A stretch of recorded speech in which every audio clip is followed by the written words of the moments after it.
There's no reason for you to believe me when I tell you that I am a sheep.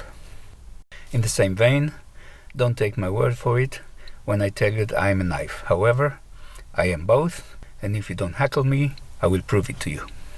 Now let me start with a brief description of my childhood. I was born in a green and pleasant field and raised, along with my brothers and sisters, by a pleasant, bearded man. That man took care of all my needs, and as a sideline kept mumbling unintelligible words to no one in particular. Life, as they say, was good. Now don't get me wrong here. One hears stories, and one of them was about a bearded man who was about to sacrifice his only son, only to replace him in the last moment by a sheep. You can live your life believing stories and conspiracy theories, but I am a sensible sheep. What I see is what I believe. Of course, in the future, I may be presented with evidence to the contrary, but until then, the bearded man is my savior and provider. And if some sheep, black ones usually, elect to go their own way, I can only say to them, good luck. I'm sorry to interrupt my learned friend's fairy tale, but my childhood was very different. I came into the world in a very straightforward manner. Some bearded men hammered me into existence, and here I am. I was given to another bearded man. I believe some money exchanged hands, and started work with no childhood whatsoever. I'll tell you all about it in a while, but I believe my colleague would like to continue his story. Please. Contrary to what you might think, life in the field is very complex. Most of the days, the bearded man is absent, and we are left to our own devices. As a result, there are more of us in the field.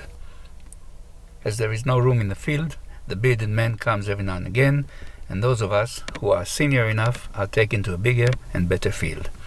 It's a happy occasion. Oh, every so often the bearded man makes love to one of the flock.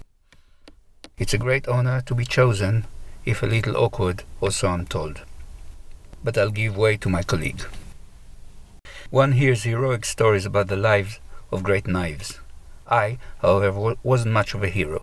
Life as a knife doesn't allow for much free will. You just adjust your will to the hands that hold you. The bearded man used me to chop bits of babies' sexual organs and to make them cry. As they were young, they tended not to be upset for too long. If anything, the bearded man's mumbles were more upsetting to them than their dicks being chopped. Don't get me wrong though, I'm not complaining. A job is a job. I would, however, like to slit a proper throat before they melt me. If you conclude that I'm not the sharpest of knives, you might be onto something. But enough said. Please. As I was growing up, I developed an understanding of what is called speech. I could tell the difference between Welsh and English as spoken in New Zealand. I found it hard to distinguish between Hebrew and Arabic though. Your turn, please.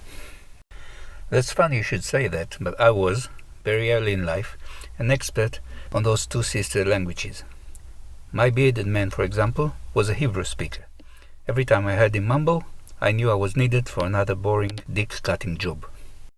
I would daydream about the day when my bearded man might, say, be attacked by an Arabic-speaking man, so I could at least have a chance to do something heroic. You know, legends tell us that Hebrew-speaking bearded men were, in the past, quite nifty at throat-slitting. To the speakers of Hebrew it is, as they say, a dying art. Thank God I was sold to a new owner. Hearing my new owner mumble in Arabic got me into a frenzy. But I gave way to my learned friend. Oh, that's okay, after you. So, we meet at last. I take it you are what they call a sheep. Do you know what I am? Do you think I'm stupid? You're a knife, of course. Why do you ask? Aren't you afraid of me? Should I be? I slit throats, that's what I do now. You slit throats, your owner makes a slit. He's an Arabic speaker, right? Yes, so they don't bother with sheep. If somebody should worry, it's your Hebrew-speaking former owner.